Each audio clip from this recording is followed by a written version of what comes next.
The ultimate goal that these people have in mind is the goal to create a one world government run by the banking industry, run by the bankers, and they're doing it in sections. The European currency, the euro, and the European Constitution is one part of it. Now they're trying to do it in America with the North American Union, right? And they want to create a new currency called the Amero, right? And the whole agenda is to create a one world government where everybody has an RFID chip implanted in them. All money is to be in those chips, right? There'll be no more cash. And this is given me straight from Rockefeller himself. This is what they want to accomplish. And all money will be in your chips. And so instead of having cash, anytime you have money in your chip, they can take out whatever they want to take out whenever they want to. If they say you owe us this much money in taxes, they just deduct it out of your chip digitally. Total control. Total control. And if you're like me or you, and you're protesting what they're doing, they can just turn off your chip. And you have nothing. You can't buy food.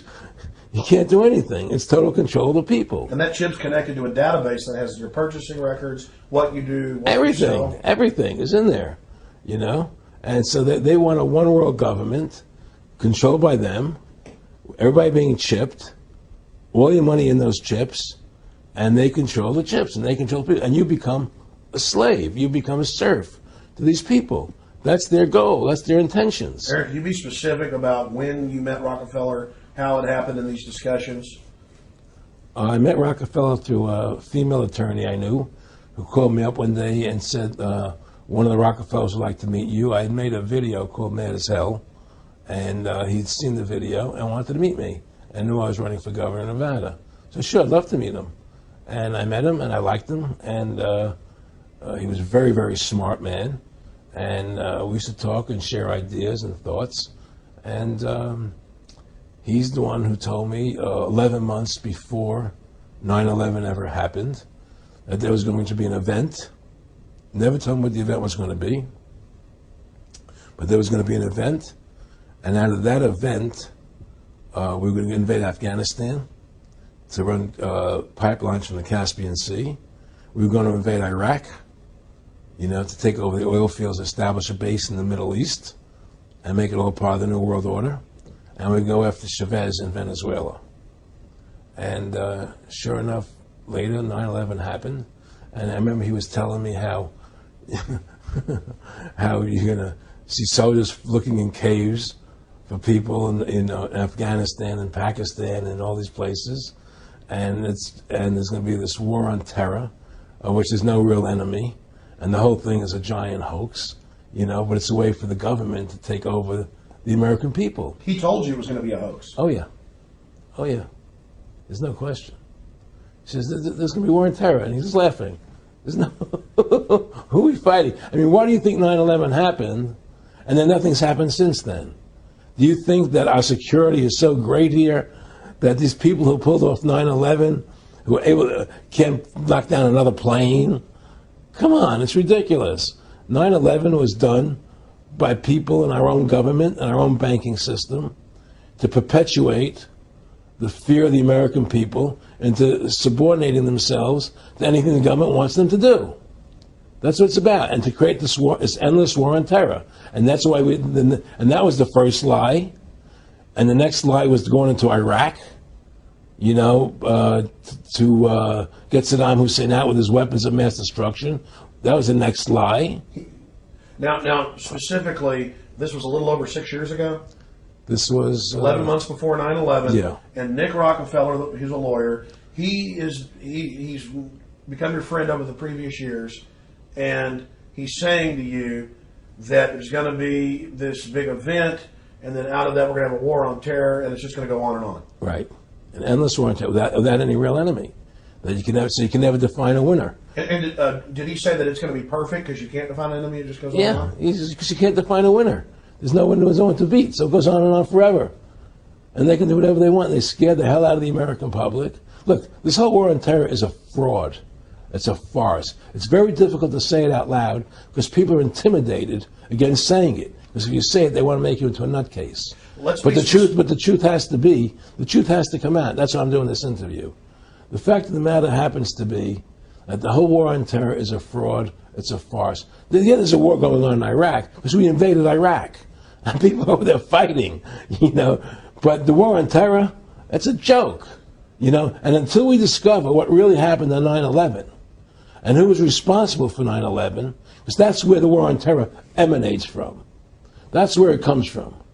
It was 9/11 that allowed this war on terror to begin. And until we get to the bottom root of 9/11, the truth of 9/11, we'll never know about the war on terror.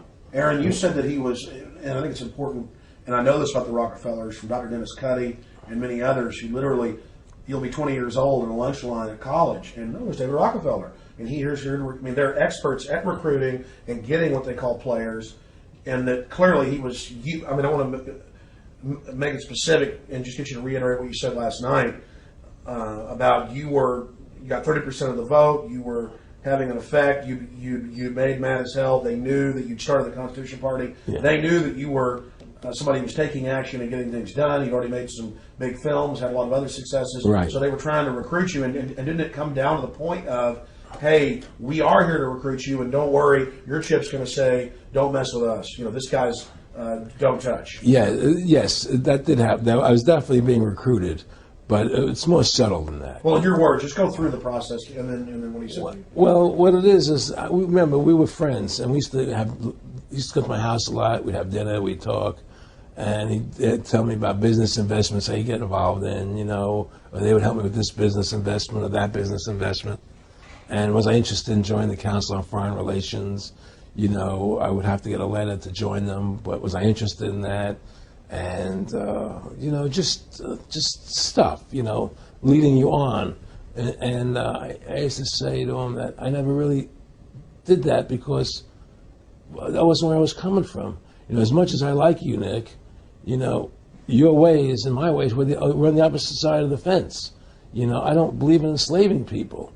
And he would come back with, "Oh, I do." Or? Well, it would be more like it's better for them. Well, it's more like how do I put it? It was like, what do you care about them? What do you care about those people? What difference does it make to you? Take care of your own life. Do the best you can for you and your family. What do the rest of the people mean to you? They don't mean anything to you. They're just serfs. They're just people.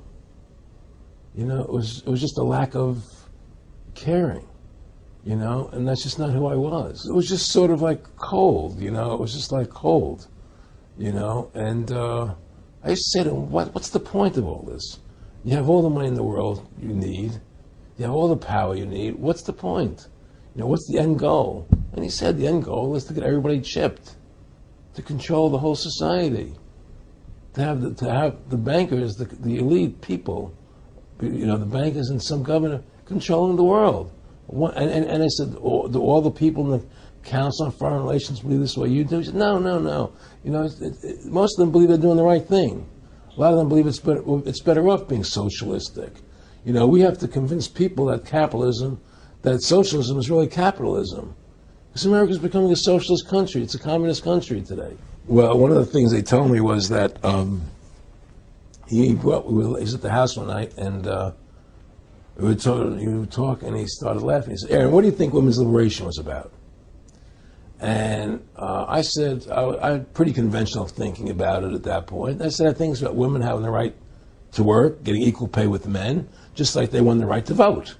And he started to laugh. He said, "You're an idiot." And I said, "Why am I an idiot?" He said, let me tell you what that was about. We, the Rockefellers, funded that. We funded Women's Lib, and we're the ones who got all over the newspapers and television, the Rockefeller Foundation. He says, and you want to know why? He says, there were two primary reasons. And one reason was we couldn't tax half the population before Women's Lib. And the second reason was now we get the kids in school at an early age. We can indoctrinate the kids how to think. It breaks up the family. The kids start looking at the state as the family, as the school, as the officials, as their family, not as the parents teaching them. And so those are the two primary reasons for women's lib, which I thought up to that point was a noble thing. You know, when I saw their intentions behind it, where they were coming from when they created it, the thought of it, I saw the evil behind what I thought was a noble adventure.